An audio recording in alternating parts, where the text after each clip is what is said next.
ഉദ്ധാരണക്കുറവ്, അതായത് പുരുഷന്മാർ ഏറ്റവും കൂടുതൽ ഇന്ന് ഫേസ് ചെയ്യുന്ന ഒരു കംപ്ലൈൻ്റാണ് ഈ ശരിയായ രീതിയിൽ ലൈംഗിക സംതൃപ്തി ലഭിക്കുന്നില്ല, അല്ലെങ്കിൽ ശരിയായ രീതിയിൽ ഉദ്ധാരണം ലഭിക്കുന്നില്ല എന്നുള്ളത്.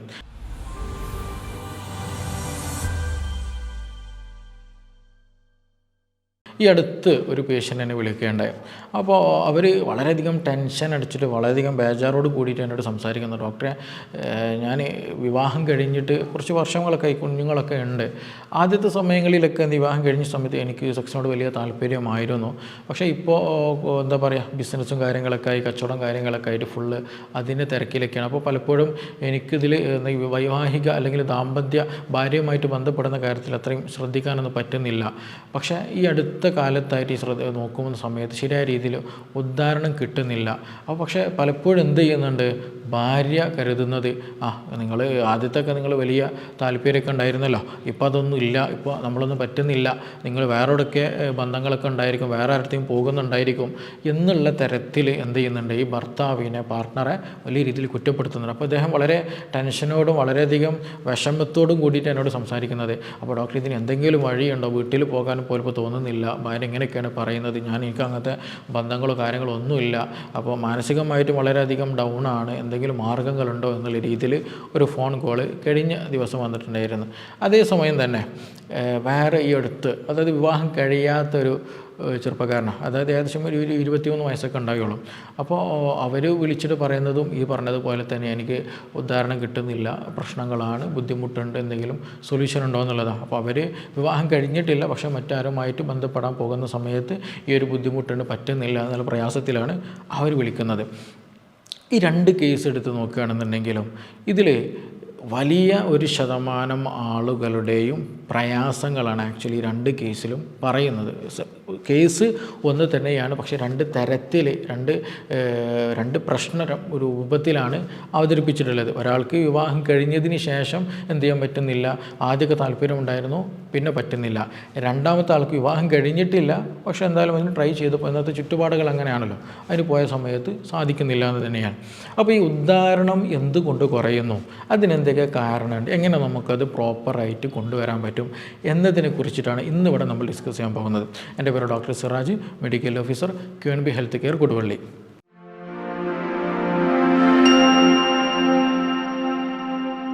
അപ്പോൾ ഈ ഒരു കേസിൽ, ഉദ്ധാരണക്കുറവ് വരുന്ന കേസുകളിൽ ഈ 2 കേസ് ഞാൻ പറഞ്ഞല്ലോ, ഇത് രണ്ടും വരുന്നത് ഒരൊറ്റ റീസണെ കൊണ്ടാണ്, മെൻ്റൽ ഹെൽത്ത് പ്രോപ്പർ അല്ല എന്നാണ്. ഞാൻ എൻ്റെ ഒരു ഭാഷയിൽ കൂടെ പറയുകയാണ്, മെൻ്റൽ ഹെൽത്ത് പ്രോപ്പർ അല്ല എന്ന്. അപ്പോൾ ഇത് പറയുമ്പോൾ പല ആളുകൾക്ക് സംശയം ഉണ്ടായിരിക്കും, ഡോക്ടർ മെൻ്റൽ മാത്രമാണോ, വേറെ പല അസുഖങ്ങൾ കൊണ്ട് ഇത് ഉണ്ടാവില്ല എന്നുള്ളത്. യെസ്, ഈ 2 കേസിൻ്റെ കേസിൽ മാത്രമാണ് മെൻ്റൽ ഹെൽത്ത്. ബാക്കി പല കേസുകൾ, നോർമൽ കേസുകൾ എന്തുകൊണ്ട് വരാറുണ്ട്, ഫിസിക്കലും വരാറുണ്ട്. അപ്പോൾ ഫിസിക്കലും വരും, മെൻ്റലും വരും. പക്ഷേ ബഹുഭൂരിപക്ഷം ആളുകൾക്ക് ഇന്ന് വരുന്ന ഒരു റീസൺ എന്ന് പറയുന്നത് മെൻ്റലാണ്. അതായത് അവർക്ക് മാനസികം ഉണ്ടെന്നല്ല, അല്ലെങ്കിൽ അവർക്ക് വേറെ എന്തെങ്കിലും മാനസിക രോഗത്തിന് ഗുളിക കുടിക്കണം എന്നല്ല. ചില ആളുകൾക്ക് എന്ത് ചെയ്യാറുണ്ടറിയോ, സിമ്പിളായിട്ട് പറയാം, ഞാൻ ചെറുപ്പക്കാരൻ്റെ കേസ് എടുത്ത് പറയാം. അവന് സ്വന്തമായിട്ട് മാസ്റ്റർബേഷൻ ചെയ്യുന്ന സമയത്ത് ഉദാഹരണമുണ്ട്, ദിവസം 2-3 തവണയൊക്കെ എന്ത് ചെയ്യും, സ്ഖലനം നടക്കുന്നുണ്ട്. പക്ഷേ ഇങ്ങനൊരു ബന്ധപ്പെടുന്ന സമയത്ത് ചില വിവാഹം കഴിഞ്ഞ ആളുകളുണ്ടായിരിക്കും, അല്ലെങ്കിൽ തുടക്കത്തിലുള്ള ആളുകളുണ്ടായിരിക്കും, ഹണിമൂണിൻ്റെ ടൈമിലൊക്കെ. അപ്പോൾ അവർക്കും സംഭവിക്കുന്നത് തന്നെയാണ്. നോർമൽ ഒരു വീഡിയോ അല്ലെങ്കിൽ സെക്ഷൽ വീഡിയോ, പോൺ വീഡിയോസ് കാണുന്ന സമയത്ത് പ്രശ്നങ്ങളൊന്നുമില്ല, ഉദാഹരണം കിട്ടുന്നുണ്ട്. രാവിലെ എണീക്കുന്ന സമയത്ത് നല്ല രീതിയിൽ ഉദാഹരണം കിട്ടുന്നുണ്ട്, അങ്ങനത്തെ പ്രശ്നങ്ങളൊന്നുമില്ല. പാർട്ട്ണറുമായിട്ട് ബന്ധപ്പെടാൻ നിൽക്കുന്ന സമയത്ത് ഉദാഹരണം കിട്ടുന്നില്ല എന്നുള്ള ഒരു കംപ്ലയിൻറ്റ് വരിക എന്നുള്ളത്. അവിടെ സിമ്പിളായിട്ട് നമുക്ക് മനസ്സിലാക്കാൻ പറ്റുന്നൊരു കാര്യമാണ്, എന്താണ്, അല്ലാത്ത പാർട്ട്ണറുമായിട്ട് ബന്ധപ്പെടാൻ നിൽക്കുന്ന സമയത്താണ് എന്ത് കിട്ടാത്തത്, ഉദാഹരണം കിട്ടാത്തത്. ബാക്കി സമയത്തൊക്കെ എന്തുണ്ട്, ഉദാഹരണം കിട്ടുന്നുണ്ട്. അതിനർത്ഥം എന്താണ്, എല്ലാ സമയത്തും ആൾ ഫിസിക്കൽ ഹെൽത്ത് പ്രോപ്പറാണ്, ഫിസിക്കൽ ഹെൽത്ത് പ്രോപ്പറാണ്, അവർക്ക് നല്ല രീതിയിൽ സർക്കുലേഷൻ ഉണ്ട്, നല്ല രീതിയിൽ ടെസ്റ്റോസ്റ്ററോൺ ഹോർമോൺ കാര്യങ്ങൾക്ക് പ്രൊഡ്യൂസ് ചെയ്യുന്നുണ്ട്. ഇതിന് ഒരു ഉദാഹരണമാണ്. ഇനി അഥവാ ഫിസിക്കൽ ഹെൽത്ത് പ്രോപ്പർ അല്ല, ശാരീരികമായിട്ട് എന്തെങ്കിലും പ്രശ്നങ്ങളുണ്ട്, രക്തോട്ടമൊക്കെ കുറവാണ്, ഹോർമോണിൻ്റെ അളവൊക്കെ കുറവാണ് എന്നുണ്ടെങ്കിൽ ഫുൾ ടൈം എന്തായിരിക്കണം, ഉദാഹരണം കിട്ടാതെ ആകെ ഡൗൺ ആയിട്ട് ഇരിക്കുന്ന, ഒരു മൂഡ് ഓഫ് ആയിട്ട് ഇരിക്കുന്ന കണ്ടീഷനായിരിക്കും ഉണ്ടാകേണ്ടത്. ബട്ട് ഇവിടെ എന്താ സംഭവിക്കുന്നത്, പാർട്ട്ണറുമായിട്ട് ബന്ധപ്പെടാൻ നിൽക്കുന്ന സമയത്ത് മാത്രം പ്രശ്നം വരിക. അതെന്തുകൊണ്ടാണ് അങ്ങനെ വരുന്നത്, പാർട്ട്ണറുമായിട്ട് പാർട്ട്ണറുമായിട്ട് ബന്ധപ്പെടാൻ നിൽക്കുന്ന സമയത്ത് നമ്മുടെ അല്ലെങ്കിൽ ആ പാർട്ട്ണറുടെ വ്യക്തിയുടെ മൈൻഡ് മാറിപ്പോകുന്ന അവസ്ഥ വരിക എന്ന് തന്നെയാണ്. അപ്പോൾ അത് ഈ പറയുമ്പോൾ ചിലപ്പോൾ കൺഫ്യൂഷൻ വരും. എനിക്ക് ഡോക്ടറെ മാനസിക പ്രശ്നങ്ങളൊന്നും ഇല്ലല്ലോ, അല്ലെങ്കിൽ വേറെ ബുദ്ധിമുട്ടൊന്നും ഇല്ലല്ലോ, അതിനൊന്നും ആവശ്യം ഇല്ല. അപ്പോൾ അത് സിമ്പിളായിട്ട് പറയുകയാണെങ്കിൽ നമ്മൾ ചിലപ്പം ബന്ധപ്പെടുന്ന സമയത്ത് എന്തുണ്ടായിരിക്കും, മുമ്പ് എപ്പോഴോ ഒരു ഫെയിലിംഗ് വന്നിട്ടുണ്ട്, ഒരു സാറ്റിസ്ഫാക്ഷൻ വന്നിട്ടുണ്ടായില്ല, ഒരു ഒരു ഒരു കംപ്ലീറ്റ് ഒരു സാറ്റിസ്ഫാക്ഷനിലേക്ക് എത്തിയിട്ടുണ്ടായിരിക്കില്ല. ബട്ട് പിന്നീട് നമ്മൾ ബന്ധപ്പെടുന്ന സമയത്ത് ഇങ്ങനെ മൈൻഡിൽ തോന്നിപ്പോവുക, ഇത് ഇന്നലത്തെ തന്നെ പഴയ മുമ്പത്തെ അതേപോലെ ആയി പോകുമോ, ഫെയിലായി പോകുമോ എന്നുള്ള ആ ഒരു വ്യഗ്രത അല്ലെങ്കിൽ ആ ഒരു കൺഫ്യൂഷൻ വന്നു കഴിഞ്ഞാൽ തന്നെ എന്ത് ചെയ്യും, ആകെ ഡൗൺ ആയി പോകും. ഉദാഹരണം ഉണ്ടായതും എല്ലാം ഡൗൺ ആയി പോകും. അപ്പോൾ സ്വാഭാവികമായിട്ട് എന്ത് ചെയ്യും, നമ്മൾ ബിഗിനിങ്ങിൽ ചെറിയ രൂപത്തിൽ ഉദാഹരണം കണ്ടു, ബട്ട് പെട്ടെന്ന് ഡൗൺ ആയി പോകുന്നൊരവസ്ഥ, ശരിയായ രീതിയിൽ ഇൻസേർട്ടിങ്ങിന് സാധിക്കാത്തൊരവസ്ഥ, ഇൻ്റർകോഴ്സിന് സാധിക്കാത്തൊരവസ്ഥ ഇങ്ങനെയുള്ള ആളുകൾക്ക് വന്നു പോകാറുണ്ട്. അപ്പോൾ അവർ ഫിസിക്കലി എത്ര ഹെൽത്തായിട്ട് കാര്യമില്ല, എത്ര രീതിയിൽ കൊളസ്ട്രോൾ ഉണ്ടാവില്ല, ഹാർട്ടിന് മറ്റ് അസുഖങ്ങളോ മരുന്നൊന്നും കുടിക്കാത്ത ആളുകൾ, ഇൻഫ്ലമേഷൻ ഒന്നും ഉണ്ടായിരിക്കില്ല, ഡയബറ്റീസ് ഒന്നും ഉണ്ടായിരിക്കില്ല, ബട്ട് നമ്മൾ മെൻ്റലി അവിടെ ഓക്കെ അല്ല എന്നുണ്ടെങ്കിൽ പ്രശ്നമാണ്. ഇങ്ങനെയുള്ള ആളുകൾ, മാനസികമായിട്ട് പ്രശ്നങ്ങളൊക്കെ കൺഫ്യൂഷനൊക്കെ ഉള്ള ആളുകൾ നിർബന്ധമായിട്ട് ശ്രദ്ധിക്കേണ്ട ഒരു കാര്യമുണ്ട്. എന്താ അറിയോ, ഈ പറഞ്ഞതുപോലെ രണ്ടുപേരും ബന്ധപ്പെടുന്നതിന് മുമ്പായിട്ട് ഓപ്പൺ ഡിസ്കഷൻ ചെയ്യുക എന്നുള്ളതാണ്. ഓപ്പണായിട്ട് സംസാരിക്കുക. നമ്മുടെ ബിസിനസ് സംബന്ധമായിട്ടുള്ള, ഫ്രണ്ട്സ് റിലേറ്റഡ് ആയിട്ടുള്ള മറ്റു പല എന്താ പറയുക സാമൂഹിക വിഷയങ്ങളെല്ലാം എന്ത് ചെയ്യണം, നമ്മുടെ റൂമിൻ്റെ പുറത്ത് നിർത്തണം. എന്നിട്ട് ഫിസിക്കലി കോണ്ടാക്റ്റ് വരുന്നതിന് മുമ്പായിട്ട് എന്ത് ചെയ്യണം, രണ്ടുപേരും മാനസികമായിട്ട്, അവിടെയാണ് ഫോർ പ്ലേക്ക് വളരെയധികം പ്രാധാന്യമുള്ളത്. നല്ല രീതിയിൽ സെക്സിനേക്ക് താല്പര്യം വരുന്ന രീതിയിലുള്ള സംഭാഷണങ്ങൾ നടക്കുമ്പോൾ മാത്രമാണ് രണ്ടുപേർക്കും താല്പര്യങ്ങൾ കൂടുകയുള്ളൂ. അതല്ലാതെ ഒരാൾ മറ്റൊരാളെ കുറ്റപ്പെടുത്താം, നിങ്ങളെ കൊണ്ട് ഇതിന് പറ്റുമോ, ഇതിനൊന്നും സാധിക്കില്ല, നിങ്ങൾ വേറെ എന്തെങ്കിലും ചെയ്യുന്നതായിരിക്കും, ഇങ്ങനെയുള്ള തരത്തിൽ സംസാരിക്കുമ്പോൾ സ്വാഭാവികമായിട്ടും പാർട്ട്ണർക്ക് എന്ത് ചെയ്യും, വീണ്ടും ഡൗണിങ്ങിലേക്ക് വരിക. അതേസമയം രണ്ടുപേരും പോസിറ്റീവ് ടോക്കിങ്ങിലേക്ക് വരികയാണെന്നുണ്ടെങ്കിൽ ആ ഒരു സെക്സ് എന്നുള്ള മെൻറ്റാലിറ്റിയിലേക്ക് രണ്ടുപേരും ഒരുമിച്ച് വരികയാണെന്നുണ്ടെങ്കിൽ ഈ പറഞ്ഞിട്ടുള്ള മാനസികമായിട്ടുള്ള അല്ലെങ്കിൽ കൺഫ്യൂഷൻ വരുന്ന തരത്തിലുള്ള ഉദാഹരണം അല്ലെങ്കിൽ പ്രശ്നങ്ങൾ എന്ത് ചെയ്യുക, നമുക്ക് പൂർണ്ണമായിട്ട് തന്നെ മാറ്റിയെടുക്കാൻ പറ്റും. അതിനെന്ത് ചെയ്യണം, പാർട്ട്ണറെ സപ്പോർട്ട് വേണം. ഞാൻ ചില കേസുകളിൽ വരുന്ന സമയത്ത് പറയാറുണ്ട്, നിങ്ങൾ എന്ത് ചെയ്യണം, പാർട്ട്ണറെയും കൂടെ കൂട്ടിയിട്ട് വരണം. കാരണം നമ്മുടെ പാർട്ട്ണറും എന്ത് ചെയ്യണം, ഇത് എന്താണ് കണ്ടീഷൻ എന്നുള്ളത് അറിയണം. ഇല്ല എന്നുണ്ടെങ്കിൽ ഞാൻ നേരത്തെ പറഞ്ഞൊരു സ്റ്റോറിയിൽ അല്ലെങ്കിൽ ആ ഒരു പേഷ്യൻ്റിൻ്റെ അവസ്ഥയാണ് ഉണ്ടാവുക. കാരണം എന്ത് ചെയ്യും, കാരണം അറിയാതെ അവരെ കുറ്റപ്പെടുത്തുന്ന ഒരു അവസ്ഥ വരും.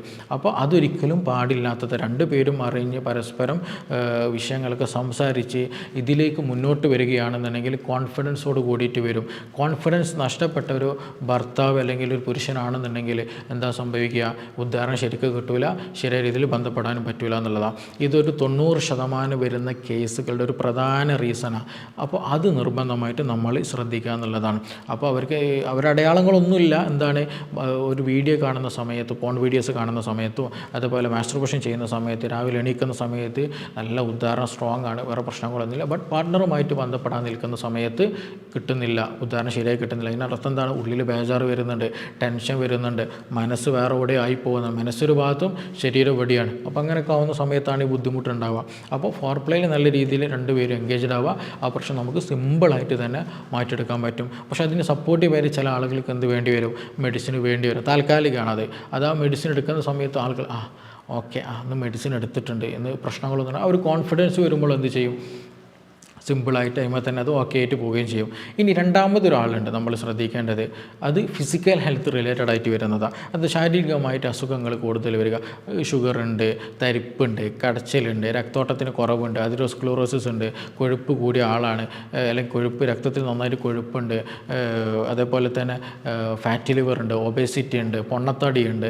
ഇങ്ങനെയുള്ള ശാരീരിക അസ്വസ്ഥതകൾ, രോഗങ്ങളുള്ള ആളുകൾക്ക് എന്ത് ചെയ്യും, ഈ പറഞ്ഞതുപോലെയുള്ള ശാരീരികമായിട്ടുള്ള പ്രയാസങ്ങൾ ഉള്ളത് കൊണ്ട് അതുമൂലം ഉദാഹരണം കുറയുന്ന ചില ആളുകളുണ്ട്. അവരെന്ത് ചെയ്യണം, എന്താണോ അതിന് റീസൺ ഉള്ളത് നിർബന്ധമായിട്ടും ട്രീറ്റ്മെൻറ്റ് എടുക്കാമെന്നുള്ളത്. ചില ആളുകൾക്ക് ഡയബറ്റീസും കൂടിയത് കൊണ്ട് ഉള്ളതാണ് കൂടുതലും ബുദ്ധിമുട്ടുള്ളത്. എസ്പെഷ്യലി ബോഡിയിൽ എന്ത് ചെയ്യും, ഇൻഫ്ലമേഷനൊക്കെ കൂടും, രക്തോട്ടത്തിലൊക്കെ ഒന്ന് ഇൻഫ്ലമേഷൻ കൂടിയിട്ട് രക്തോട്ടം കുറയുന്ന അവസ്ഥ വരിക, രക്തക്കുഴലിൽ ചുരുങ്ങുന്ന അവസ്ഥ വരിക, അതേപോലെ തന്നെ രക്തം കുറയുന്ന അവസ്ഥ വരിക, ക്ഷീണം കൂടുതൽ അനുഭവപ്പെടുക, ഞരമ്പുകൾക്ക് വീക്ക്നെസ്, അതായത് മുമ്പുണ്ടായിരുന്ന പോലെ സെൻസേഷനൊക്കെ കുറയും. അപ്പോൾ നമുക്ക് പെട്ടെന്ന് എന്ത് ചെയ്യില്ല, ഫീലിങ്സ് ഫീലിങ്സുകളൊന്നും പെട്ടെന്ന് നമുക്ക് അനുഭവപ്പെടില്ല. അപ്പോൾ അങ്ങനെയൊക്കെ വന്നു കഴിഞ്ഞാൽ ഫീലിങ്സ് നമുക്ക് പെട്ടെന്ന് അങ്ങനെ ബോഡിക്ക് പണ്ടത്തെ പോലെ സെൻസേഷനൊക്കെ നഷ്ടപ്പെട്ട് കഴിഞ്ഞാൽ പ്രയാസമാണ്. ചില ആളുകൾക്കില്ല ഷുഗറൊക്കെ വന്നു കഴിഞ്ഞാൽ ചെരുപ്പുള്ളതുപോലെ അറിയില്ല, ചെരുപ്പിടാൻ പ്രയാസം, നടക്കാൻ പറ്റുന്നില്ല എന്നതുപോലെ എന്ത് ചെയ്യും, തരിപ്പും കടച്ചിലൊക്കെ എവിടെയും വരും. നമ്മുടെ പുരുഷലിംഗത്തിലൊക്കെ കൂടുതലും വരാനുള്ള സാധ്യതയുണ്ട്. അതേപോലെ തന്നെ എന്താ വെച്ചാൽ നമ്മുടെ മെറ്റബോളിസം കംപ്ലീറ്റ് ഇംബാലൻസ്ഡ് ആകുമ്പോൾ ടെസ്റ്റോസ്റ്ററോൺ ഹോർമോൺ കുറയാനുള്ള സാധ്യത വളരെ വളരെ കൂടുതലാണ്. അപ്പോൾ അങ്ങനെ പ്രയാസങ്ങളൊക്കെ ഉള്ള ആളുകൾ എന്ത് ചെയ്യണം, ഒന്ന് അവരുടെ നറിഷ്മെൻറ്റ് ബോഡിയിൽ നല്ലോണം കിട്ടും, നല്ല സ്ട്രെങ്ത്ത് കിട്ടാനുള്ള സപ്ലിമെൻറ്റുകളും ട്രീറ്റ്മെൻറ്റുകളും എക്സസൈസുകളും ഫുഡും കാര്യങ്ങളൊക്കെ നമ്മൾ കഴിക്കുക എന്നുള്ളതാണ്. അതുപോലെ രക്തോട്ടത്തിന് കുറവുണ്ടെങ്കിൽ അത് പ്രോപ്പറാക്കാൻ ഹെൽപ്പ് ചെയ്യുന്ന ഭക്ഷണങ്ങളും എക്സസൈസുകളും കാര്യങ്ങളൊക്കെ പ്രോപ്പറായിട്ട് ചെയ്യുക എന്നുള്ളതാണ്. അപ്പോൾ അതൊക്കെ ചെയ്യുന്ന സമയത്ത് നമ്മുടെ ഒരു സ്ട്രെങ്ത്തും ടെസ്റ്റോസ്റ്ററോൺ ഹോർമോൺ കൂടും, രക്തോട്ടം കൂടും, നമുക്കിടെ താല്പര്യമൊക്കെ കൂടി വരും, ഉദാഹരണം പ്രോപ്പറായിട്ട് കിട്ടുന്നത് തന്നെയാണ്. ഇപ്പോൾ ചില സ്റ്റഡീസ് ഉണ്ട്, ഈ ഒരു ഉദാഹരണക്കുറവുള്ള ആളുകൾക്ക് എന്തിനുള്ള സാധ്യതയുണ്ട്, ഹാർട്ട് അറ്റാക്ക് വരാനുള്ള സാധ്യത വളരെ കൂടുതലാണ്. അത് വളരെ ലിങ്ക്ഡ് ആയിട്ട് അല്ലെങ്കിൽ അത്രയും കണക്റ്റഡ് ആയിട്ട് വരുന്ന സംഗതിയാണ്. അതെന്തുകൊണ്ടാണെന്ന് ചോദിക്കുകയാണെന്നുണ്ടെങ്കിൽ ഒന്നുമില്ല, സിമ്പിളാണ്. ഈ ഇൻഫ്ലമേഷൻ, അതായത് രക്തക്കുഴലുകളിൽ ഇൻഫ്ലമേഷൻ വരുന്ന സമയത്താണ് അറ്റാക്കും വരുന്നത്. അതേസമയം ചില ആളുകൾക്ക് എന്തിനുള്ള സാധ്യത ഉള്ളത്, ഉദാഹരണം കുറയാനുള്ള സാധ്യതയും കൂടുതൽ. കാരണം ഈ രക്തക്കുഴലുകൾ, നമ്മുടെ ലിംഗത്തിലുണ്ടാകുന്ന രക്തക്കുഴലുകളുണ്ട്, രക്തം വരുന്ന ഭാഗങ്ങൾ, അവിടെ ഇൻഫ്ലമേഷൻ വന്നു കഴിഞ്ഞാൽ ശരിയായ രീതിയിൽ പ്രോപ്പറായിട്ട് എന്ത് ചെയ്യില്ല, രക്തം ഫില്ലാകില്ല. രക്തം ഫില്ലാകുന്ന സമയത്താണ് അത് ഉദ്ധരിക്കുന്നത്, പുരുഷൻ്റെ ലിംഗം ഉദ്ധരിക്കുന്നത്.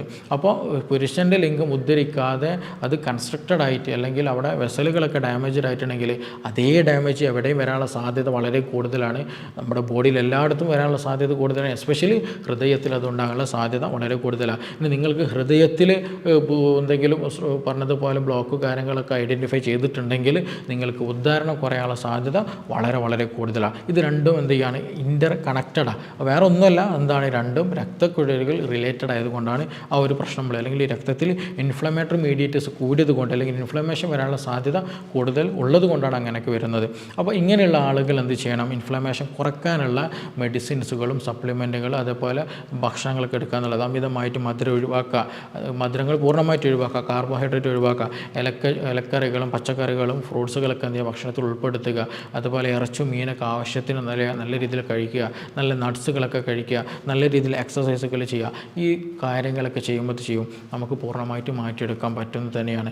എങ്കിൽ പോലും ചില ആളുകൾക്കും പല രീതിയിലുള്ള സംശയങ്ങളും ഇതുമായി ബന്ധപ്പെട്ട് ഈ ഇറക്ടൈൽ ഡിസ്ഫങ്ഷനുമായി ബന്ധപ്പെട്ട് ഉണ്ടാകാറുണ്ട്. പൊതുവേ ഉണ്ടാകുന്ന ഒരു ഏരിയയാണ്, പലർക്കും പറയാൻ മടിയുള്ള പ്രയാസമാണ്. പക്ഷേ ഒരുപാട് സാമൂഹിക ഉത്തരവാദിത്വവും സാമൂഹികമായിട്ട് പ്രശ്നങ്ങൾ അല്ലെങ്കിൽ കുടുംബ പ്രശ്നങ്ങൾ ഇന്ന് പലതും നടക്കുന്നത് ഈ അവിഹിതം, അതേപോലെ ഒരുപാട് മരണങ്ങൾ കൊലപാതകങ്ങൾ നടക്കുന്നതും ഈ പറഞ്ഞ അവിഹിതത്തിലൂടെയാണ്. അതിൻ്റെ ഒരു ബേസിക് റീസൺ എന്ന് പറയുന്നത് എന്താണ്, തൻ്റെ പാർട്ട്ണറെ നമുക്ക് തൃപ്തിപ്പെടാൻ പറ്റുന്നില്ല. അത് ചിലപ്പം സ്ത്രീയാകാം അല്ലെങ്കിൽ പുരുഷനായിരിക്കാം. അപ്പോൾ അങ്ങനെ വരുന്ന സമയത്താണ് പലപ്പോഴും മറ്റു പല ബന്ധങ്ങളിലേക്ക് പോകുന്നത്, മറ്റു പല ചതിക്കുഴലുകൾ വന്നു പോകുന്നതൊക്കെ. അപ്പോൾ നമ്മൾക്ക് അങ്ങനെ എന്തെങ്കിലും പ്രയാസങ്ങളുണ്ട്, നമ്മുടെ കുടുംബത്തിൽ അങ്ങനെ ബുദ്ധിമുട്ടുണ്ടെങ്കിൽ അതിന് പ്രോപ്പറായിട്ട് എന്ത് ചെയ്യുക, ട്രീറ്റ്മെൻറ്റ് എടുക്കുക. രണ്ടുപേരും പരസ്പരം മനസ്സിലാക്കിയിട്ട് രണ്ടുപേരും പരസ്പരം സപ്പോർട്ട് ചെയ്തിട്ട് പോവുകയാണെങ്കിൽ ഒരു പ്രയാസവും ഇല്ലാതെ തന്നെ എന്ത് ചെയ്യാൻ പറ്റും, അത് പൂർണ്ണമായിട്ട് നോർമലി എല്ലാവരും ഹാപ്പി ആയിട്ട് പോകുന്ന പോലെ നമുക്ക് കൊണ്ടുപോകാൻ പറ്റുന്നതാണ്. അപ്പോൾ ഇതുമായി ബന്ധപ്പെട്ട എന്തെങ്കിലും സംശയങ്ങളൊക്കെ ഉണ്ട്, എന്തെങ്കിലും കൂടുതലൊക്കെ അറിയാനൊക്കെ താല്പര്യമുള്ള ആളുകൾക്ക് എന്ത് ചെയ്യാം, താഴെ തന്നുള്ള നമ്പറിൽ ബന്ധപ്പെടാവുന്നതാണ്. നമുക്കിനി മറ്റൊരു വിഷയവുമായി ബന്ധപ്പെട്ടിട്ട് വീണ്ടും കാണാം. Thank you.